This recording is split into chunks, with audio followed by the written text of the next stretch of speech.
Another culture test is passed for Texas as they beat BYU with no Quinn Ewers in the lineup, mind you. Texas 35, BYU 6. The vibes are high in Austin right now.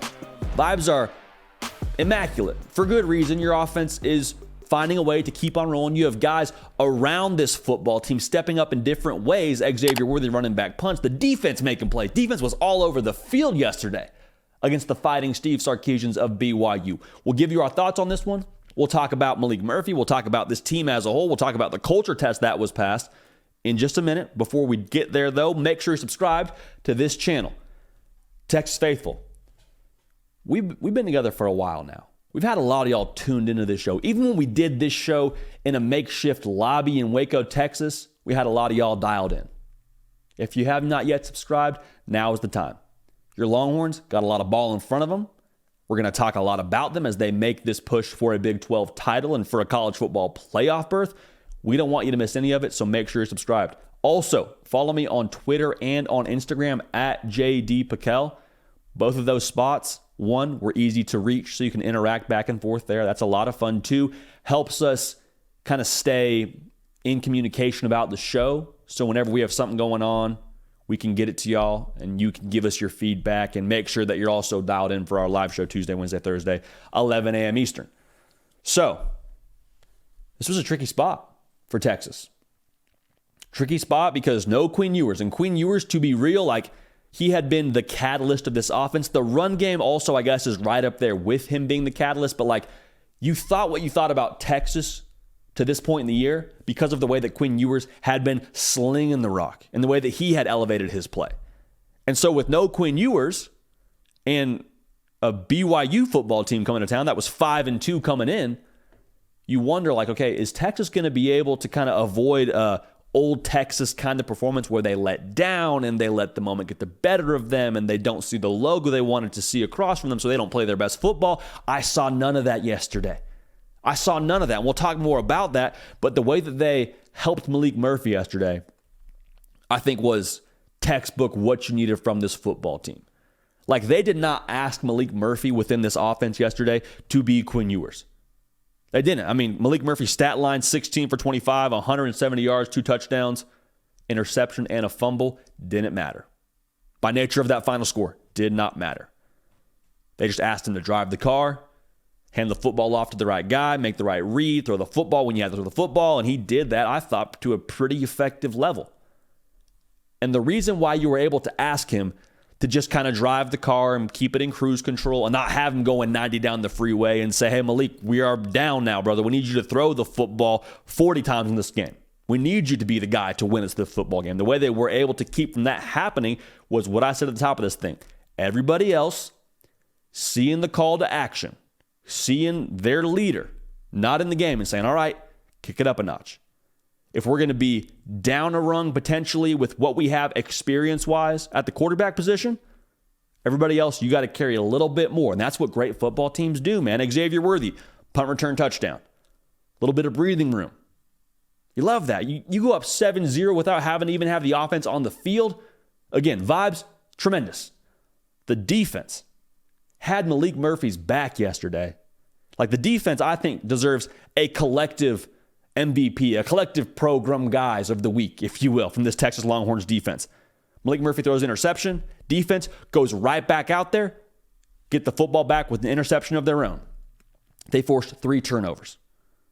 Now, Maalik Murphy, bad fumble, happens. We understand it's, your first meaningful minutes as the quarterback for Texas. Defense goes out there, hold BYU to 3. Keep it from being, a big swing of momentum where they go and get 7. Also, you ran the football really well. Like we said, you'd have to going into the game. Ran the ball for 184 yards. That takes so much off what you ask your quarterback to do when you can consistently pound the rock. You wear down a defense. You keep that defense honest. You live in, third and manageable. You are able to have the entire playbook open to you. You keep a little bit more open passing lanes. And that's the other thing with Texas. Like, the weapons they have offensively, we talk about it a lot with Quinn Ewers, but I think it really showed itself yesterday with Maalik Murphy running the show. You're able to put so much pressure on the third level, the secondary of the defense, to where you can't just give all the attention to one guy, and if you do, it's going to make for somebody else getting open. Like Adonai Mitchell on that second touchdown pass that he caught from Maalik Murphy. He had 2 on the day, by the way, did Adonai Mitchell. He got single coverage. He got wide open because Xavier Worthy is pushing hard to the back pylon on a corner and taking 2 cats with him to Adonai Mitchell. Just catch, get up field, puncture, touchdown, strike up the band. And that wasn't the only time we saw it. That's probably the best example to point to within this offense. But for Maalik Murphy, how much easier is your job when you have a multitude of weapons to throw to? The quantity of what they have on this Texas offense from a weapon perspective just makes for much easier looks defensively. It makes for much easier throws as your quarterback. And Maalik Murphy took advantage of that yesterday, especially to Adonai Mitchell. And it kept this Texas offense from being one-dimensional. It kept them from being in a spot where you had to just win a rock fight and you had to just pound the rock, pound the rock, pound the rock. Like, you're able to stretch the field because of the multitude of weapons. And to credit Maalik Murphy, because of his composure, to not get too rattled after that turnover, to not have that moment where he kind of went in the tank. Kept it cool, kept it level, drove the car all the way to a win. I really think you got to point to this win and say, okay, another culture test passed. Yes, it's a test pass on the field. Yes, you want to keep a good thing going and stay on course for the Big 12 title and to have a rematch potentially with Oklahoma and be able to, play for the college football playoff in a certain scenario. But like, it was a great culture test that you passed yesterday. And we've seen them pass a couple of culture tests. How do you handle being the underdog in a big spot against Alabama? Get a huge win. How do you handle that success? They handled it pretty well for the most part. There was no massive letdown. Then you play Red River. Have a loss there. Close loss nonetheless, but it was a loss. How do you handle that? You didn't pass it with flying colors, but you passed the next test. You beat Houston. Quarterback goes down. How do you handle it when you don't have the leader of your football team, the guy who makes your offense go at quarterback, not in the lineup? How do you respond?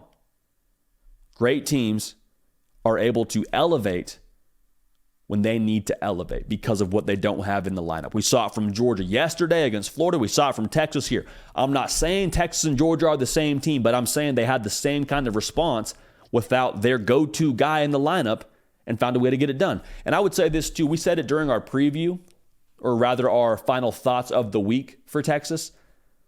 Like, if they lost this game, there would have been a lot of people that would have been quick to say, well, Quinn Ewers wasn't playing, therefore Texas, they should be able to go in and accomplish whatever they wanted to accomplish if he was in the lineup for this game.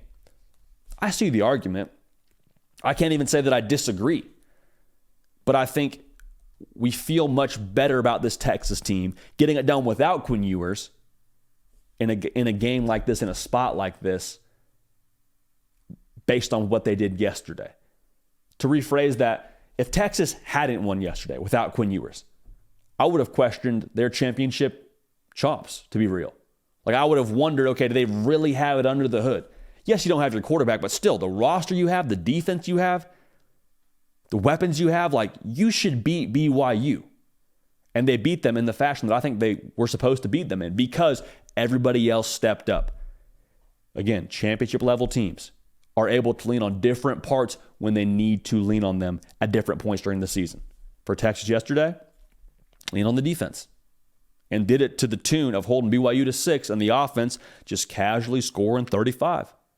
That's a tremendous testament to the game plan, a tremendous testament to that roster, even more testament to that leadership from that staff and from that locker room.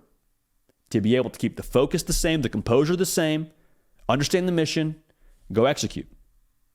Cannot say enough good things about Texas internally passing that kind of test. So, what's next?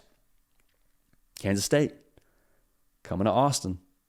That's what's next. That's going to be probably the most difficult game left on their schedule from a matchup perspective. And I think the mission now for Texas is progression. Like, yes, you had this go your way against BYU because you made it go your way. But going forward, can you do more? Because to be real, I think it will take more to beat Kansas State. I don't think you can have those 2 bad turnovers if you're Maalik Murphy. I don't know if you can count on the defense turning over the opposition that many times. So it goes back to Steve Sarkisian. Can you help him more from a game plan perspective? Maalik Murphy, can you learn from this game and elevate your play going forward to be able to get your team past a team like Kansas State? Again, as of this morning, no idea what's going on with Quinn Ewers. I would hope and pray, if I'm a Texas Longhorn fan, that he's healthy. Heck, as a college football fan, you hope Quinn Ewers gets back for Texas. Root for that kid, man. Jeez Louise. Want to see him accomplish his dreams. But as a whole, if we're going to be conservative and say that it's Maalik Murphy's team next week, it's got to be growth. It's got to be building blocks from this game, utilized for the next game, to allow him to be more efficient, to continue to expand what this offense can do under him. And again, some of that's Steve Sarkisian's responsibility as well, because you don't have the same quarterback of Quinn Ewers. Now you have a lot of ability still to push the ball downfield, so you don't change it too much. You don't reinvent the wheel, but you understand different quarterbacks like different things in different schemes. What does Maalik Murphy feel best in? Let's take this game, let's build on it, and let's bring the best version of ourselves this next week. So, this game against Kansas State, it's going to take a physical call to action from the defensive side, from the offensive side as well, but I want to make sure we stress this. You will not be able to have the training wheels on against this football team. Not in a negative sense. I'm not saying that to throw shade at the Texas offense. I'm just saying you will have to be able to get out in front and kind of set the pace and be potent offensively to beat Kansas State. That's my opinion as of this Sunday morning. We'll obviously give you our pick this week on the On3 YouTube channel, on this show, The Hard Count, live in living color, Tuesday, Wednesday, Thursday, 11 a.m. Eastern. Subscribe so you don't miss our pick in that game. Subscribe so you don't miss anything else we're doing when talking about Texas going forward.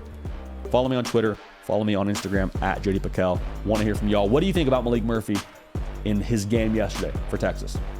Excited to hear from y'all. We appreciate y'all. We love y'all. We're going to keep this party rolling. We will see y'all next time.